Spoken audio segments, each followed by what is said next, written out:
So Blender version 5.2 was just recently released, and in the new update, there is now a completely new cloth simulation powered by geometry nodes. So in a new scene in Blender here in 5.2, I'm just going to delete everything, and let's go to the add menu, and I'm just going to add a plane. Now I want to add more geometry to this plane, so I'll go into edit mode, I'll use the object context menu, and I'm just going to subdivide that, and just do that a few times so it has more geometry. Because the more geometry it has, the more detailed the cloth physics are going to be. So let's open up the modifier properties, and so you can add it as a modifier or you can add it within the geometry nodes. So I'll be showing you how to do both. So I'll click on add modifier and I can search for cloth, and here we go. Here's the new one under simulation, cloth dynamics experimental, the physics cloth. This is the old cloth simulation, but here's the new one powered by geometry nodes.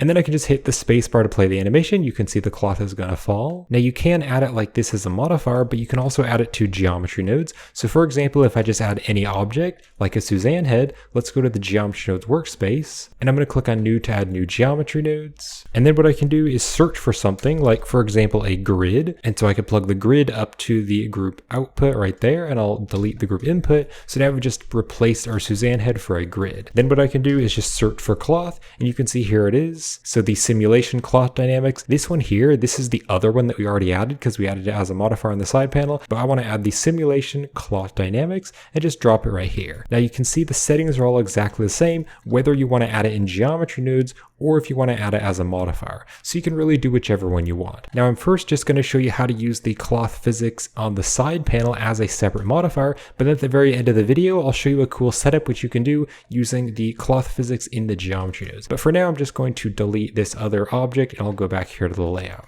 So let's now go over all of the settings. So the first setting is the pin group, and you can see it's already added this group here, and so that is if you add a vertex group. Now right now we don't have a vertex group, but I can easily add one by going down here to the object data properties, and I can open up vertex groups, and then I'm going to go into edit mode, and I'm just going to hit B for the box select and just box select this corner.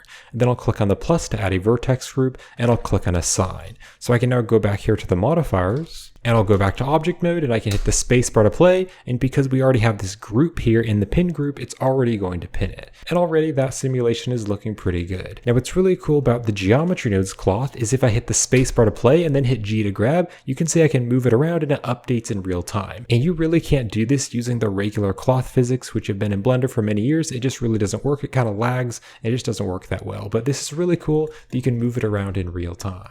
Now what if you want to add some kind of collision object? Well, that's really easy to do. Let's go to the add menu, and I'm just going to add an icosphere. On the icosphere settings, I'll just subdivide it so it's smooth, and then I'll just like scale it down, stick it right here. Now when I play this, you can see on default, it's not going to collide with other objects.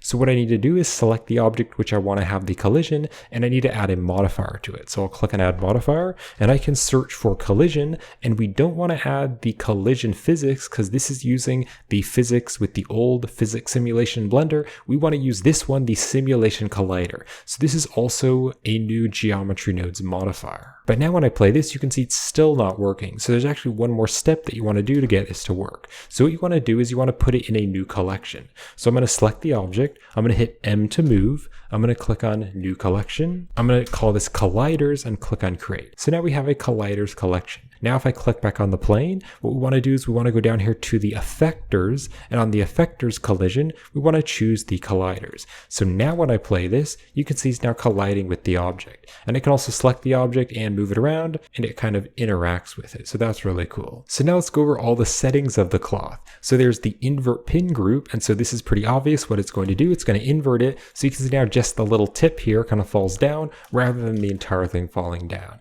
So if you want to invert it, that's really easy. And there's also two other really cool settings, the stretchiness and bendiness, and these are pretty self-explanatory, but if I like turn up the stretchiness, you can see it's going to stretch a lot. That may be a little bit too much. If you turn it up way too high, it's just going to kind of break the simulation, so that looks really weird. It almost looks like a fluid simulation, not cloth. So just make sure you don't turn the stretchiness up too high, so I can just turn it down maybe to like a 0.1 or something. So it just stretches a little bit, and it kind of makes it feel a bit more like rubber. Then there's also the bendiness, so I can turn up the bendiness a bit, and that's just going to make it bend a little bit more. So it's kind of similar to the stretching, but it's going to kind of bend rather than stretch super far. So you could turn both of these up a little bit, maybe to like a 0.1 or a 0.2, and it's definitely going to look a little bit more stretchy, almost like a stretchy rubber. Now there's also this solver type, and so the solver type is going to make it higher quality. So if I turn up the sub steps, now when I play this, you can see it's going to be a lot slower in the viewport, but it'll also be higher quality. But I'm just going to leave it at the default of 5.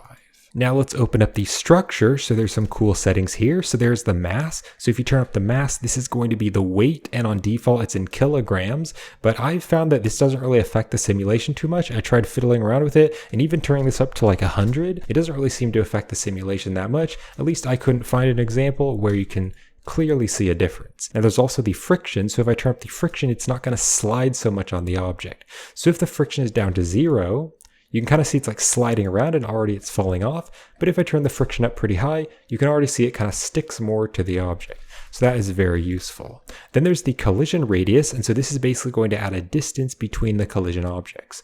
So if I just turn this up a little bit, let me turn up a bit higher. Now you can see there's just going to be a bit of a distance there in between the objects. So the default, if I just hit the backspace with my mouse hovered over the value, the default is 0.01. So that way there's just going to be a tiny little bit of space in between both objects. Now there's also a damping setting. So if I hover my mouse over this, it reads damping increases the stability of the simulation while also slowing it down. So if I just turn this up to a bigger value, now you can see it kind of is a little bit slower. It almost makes it feel a bit light. You can see it almost feels like maybe a giant parachute or something, and just kind of slowly, gently falling down. And then there's also a gravity setting. So if you want to turn the gravity off, now if I go back here and play this and then hit like G to grab, you can see this kind of looks like the cloth is floating around in space. So maybe if you were up in space, that's how it would look like if it were floating around. So pretty cool.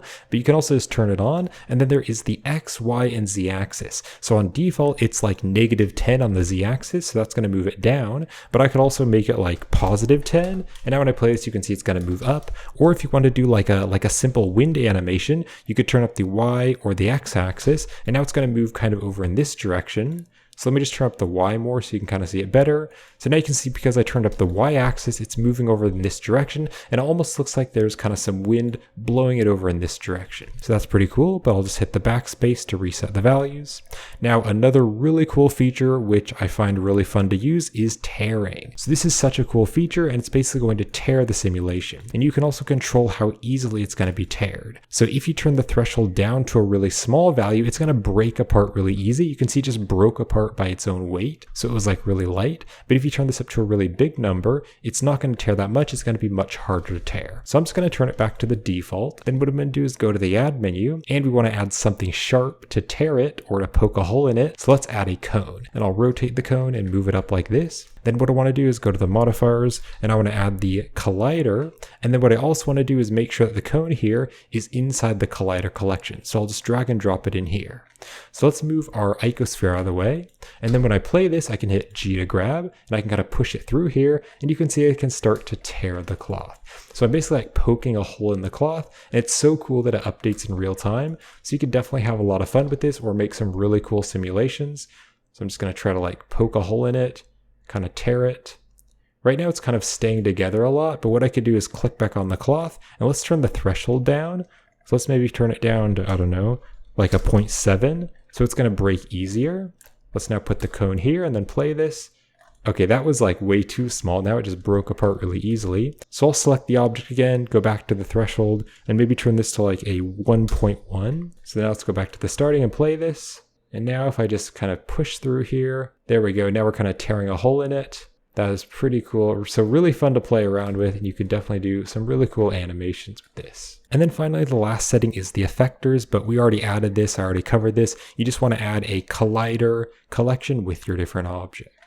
Now, one thing that I'd really like to see maybe in a future update is a self collision, because you can see I can kind of move it through itself and it's not really colliding with itself. And that's definitely an advantage of using the old cloth physics in Blender, is that you can add self collision. This doesn't seem to have any self collision. Definitely comment below if you know of some way to make it collide with itself, but so far I don't really know any way to make it collide with itself. Alright, so now at the very end of the video, I'm going to show you a cool setup in the geometry nodes for adding this cloth, and I'm going to show you why you might want to use geometry nodes rather than just this modifier on the side panel. So I'm just going to delete everything, and I'll go to the add menu and just add some object. You can really add any object. Let's now go to the geometry nodes workspace, and I'm going to add new geometry nodes, and then instead of using the group input, I'll delete this, and I'm going to instead add a grid, so a mesh primitive grid, and I'll plug this up to the geometry.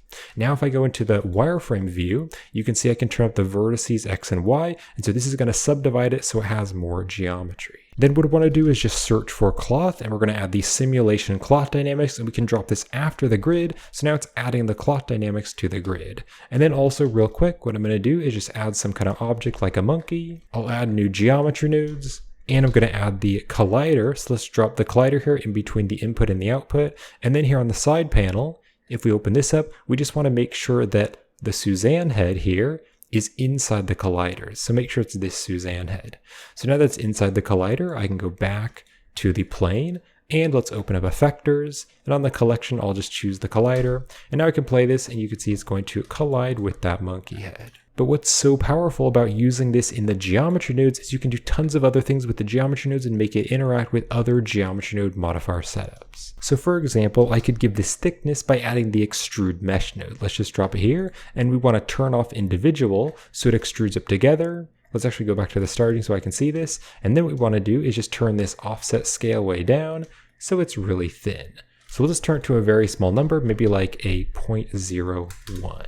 Now you can see if I look here on the bottom, you can see it's giving it thickness, but the bottom doesn't actually have any thickness, so there's no face there. So what I'm going to do is select the extrude mesh, and I'll hit Ctrl-Shift-D to duplicate the extrude mesh, so we have two of them, but then the bottom one, I'm going to make it a negative value instead. So negative 0.01 and 0.01. So if I just Shift-Alt-Select between these, you can see we have the top one and the bottom one. This one is extruded down, this one is extruded up. So now what we now want to do is search for join geometry. We want to stick this here and we want to join them both up together. So now you can see it actually has thickness. Now there's a problem with this, and that is that we need to flip the normals because you can see the shading looks weird. So what I'm going to do is just search for flip. We're going to add the flip faces and put it here after the extrude mesh. So now the faces are flipped. Now one other problem is that there's going to be overlapping vertices in the very center because we extruded it and then extruded it, and then we're just joining them together. So if I go into wireframe, you can see there's actually going to be two loops there in the very center. So I'm just going to do the merge by distance. Let's drop this after the join geometry. So then what I could do is search for like the subdivision surface modifier and put this after the merge by distance. So you can see it's going to subdivide it and round it out. Then what I could do is search for the set shade smooth and drop this after the subdivision surface, so now it's smooth. And then finally I could, for example, search for like a set material node, and I could add a cloth material. So I can now play the animation, and there we go, we now have a nice smooth round cloth and it has thickness. So this is what's so powerful about using it in the geometry nodes, is you can add it to other existing geometry node setups and just create so many cool variations. So I hope you found this video useful, and thank you for watching. And if you'd like to learn how to use Blender's regular cloth physics, then I do have a cloth physics for beginners tutorial. I'll link to that in the video description. And if you'd like to learn about all of Blender's new updates and features, I also have a Blender updates and features playlist, which you can check out. Link is in the description. So I hope you found this helpful, and thank you for watching.